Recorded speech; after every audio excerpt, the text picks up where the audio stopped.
جو ہم نے بیان تو حضرت علی اوسط امام زین العابدین بھی پاس تھے تو دیکھ کر کے کہنے لگا کہ یہ لڑکا کون ہے؟ فرمایا علی بن حسین. تو کہا کہ ان کو قتل کر دیا. کہا وہ میرے بھائی ان کا نام بھی ہے میرا نام بھی ہے. تو اس نے کہا کہ اس لڑکے کو لے جاؤ اور قتل کر. حضرت زینب علی اوسط امام زین العابدین کے ساتھ چمٹ گئی اور کہا کہ اگر تم اسے قتل کرو گے تو اس کے ساتھ مجھے بھی قتل کر. ابن زیاد کہنے لگا کہ یہ عورت سچ کہتی ہے، واقعی اس کی جذبات نہیں. اور الصلاۃ جامعہ کی پکار کے ساتھ مسجد کوفہ میں آ گیا. کوفے کے لوگ سارے ابن زیاد کے سامنے، امام حسین کا کٹا ہوا سر ابن زیاد کے سامنے تھا. اور اس نے کہا کہ اللہ نے یزید بن معاویہ کو فتح دی اور کذاب ابن کذاب معاذ اللہ حسین ابن علی کو شکست. جب اس نے یہ بات کہی تو عبداللہ بن عفیف الازدی رضی اللہ تعالی عنہ موجود تھے، کھڑے ہو گئے. تو غصے سے ان کا بدن کانپ رہا تھا اور آپ نے پوری ہمت کے ساتھ ابن زیاد کو جواب دیتے ہوئے کہا، ظالم، حسین سچا، حسین کا باپ بھی سچا، تو جھوٹا، تیرا باپ بھی جھوٹا، جس نے تجھے امیر بنایا وہ بھی.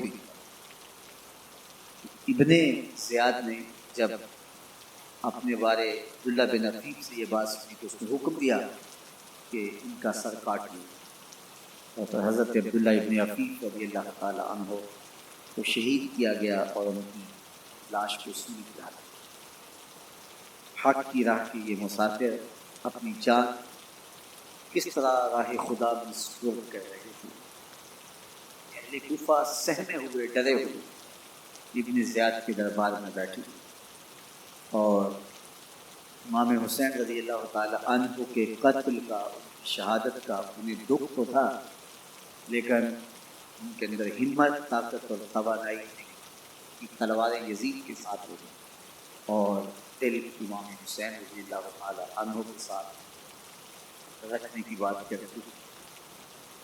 پھر یہ قافلہ کوفہ سے چلتے چلتے دمشق کی جانب آزمی سفر ہوا. ایک اونٹ پہ 3 لوگوں کو سوار کیا. امام زین العابدین کو سوار بھی کیا گیا اور بدن پر زنجیریں بھی باندھی، جکڑ کر کے سواری پہ بٹھایا گیا. اللہ اکبر. جہاں جہاں سے یہ لوگ گزرتے لوگوں کی حالت پہ رحم آتا. بہت سارے لوگ نہیں جانتے تھے یہ کون. عمومی طور پہ راستوں میں یہی بتایا گیا کہ کچھ باغی لوگ ہیں جنہوں نے حکومت سے بغاوت کی تو ان کے کیفے کردار تک پہنچا دیا. راستے میں ایک گرجا گھر آیا اور وہاں یہ لوگ رات گرجا گھر کی دیوار پہ لکھا ہوا تھا، اترجو امت قتلت حسین شفاعت جدہ یوم الحساب. کیا وہ امت جنہوں نے حسین ابن علی کو شہید کیا قیامت کے دن انہی کے نانے سے شفاعت مانگی؟ کس منہ سے شفاعت طلب کرے گی؟ اسی حسین ابن علی کے نانا سے جن کے بیٹے کو، جن کے شہزادے کو، نواسی کو لوگوں نے شہید. جب یہ تقدس مآب قافلہ دمشق پہنچا تو راستے میں ایک شخص قرآن مجید کی تلاوت کر رہا تھا. اپنے مکان چھت پہ بیٹھ کے تلاوت کر رہا تھا. یہ قافلہ اس طرح سے گزر رہا تھا کہ شہیدوں کے کٹے ہوئے سر دیسوں کی نوک اور عصمت شیعہ خواتین اور امام زین العابدین اونٹوں پہ بندے. وہ پڑھنے والا تلاوت کر رہا تھا، کہف اور رقیم یہ ہماری نشانیوں میں سے بڑی عجیب نشانی. جب وہ پڑھ رہا تھا تو سر حسین سے آواز آئی، یا تالی القرآن، اے قرآن پڑھنے والا۔ اصحاب کہف سے زیادہ عجیب قتلی و حملی، میرا قتل کرنا اور نیزے کی نوک پہ چڑھایا۔ یہ قافلہ یزید کے دربار میں پہنچتا ہے۔ یزید بہت خوش ہوا اور اس نے حضرت امام زین العابدین رضی اللہ تعالیٰ عنہ سے کہا کہ تمہارے باپ نے میری حکومت کے خلاف بغاوت اور وہ اپنی پہچان، تو آپ نے جواب میں قرآن مجید کی آیات کی تلاوت کی اور اہل بیت کے مناقب اور فضائل بیان۔ سیدہ زینب سلام اللہ علیہ کا ایک خطبہ اہل بیت کی عظمت، مناقب اور فضائل یزید کے دربار میں اپنی انوکھی اور البیلی شان رکھی۔ یزید پہلے تو خوش ہوا، لیکن جب اس نے لوگوں کے چہرے دیکھے تو وہ پریشان ہو گیا، حتیٰ کہ یزید کے دربار میں ایک عیسائی سفیر آیا ہوا تھا۔ اس نے جب کٹے ہوئے سر دیکھے اور خستہ حال سادات کی شہزادی کو دیکھا تو اس نے کہا یہ کون لوگ ہیں؟ اسے بتایا گیا، اس نے بڑے تعصب کا اظہار کیا، کہا کتنے بد نصیب لوگ ہو، ہمارے پاس حضرت عیسیٰ علیہ السلام کے گدھے کا کھر موجود ہے اور ہم اسے بھی عزت کی جگہ پہ رکھے ہوئے ہیں، اور تم کتنے بدبخت ہو اپنے رسول کے نواسے کو شہید کرے۔ بے مربت بے وفا تیرا بھی کیا افسانہ ہے، جس نے اپنی ہی شمع کو گل کیا تو وہ پرواہ۔ تو یزید نے جب لوگوں کے تیور دیکھے اور بدلتے ہوئے حالات تو اس نے تعصب کا اظہار کیا اور کہا اللہ برا کرے ابن زیاد کا، وہ امام حسین کو میرے تک پہنچنے دیتا تو میں اس سے اچھا بات کرتا۔ کچھ لوگ اس سے یزید کو بری و ذمہ قرار دینے کی کوشش کرتے ہیں، لیکن یزید کے اپنے حکم سے سب کچھ ہوا۔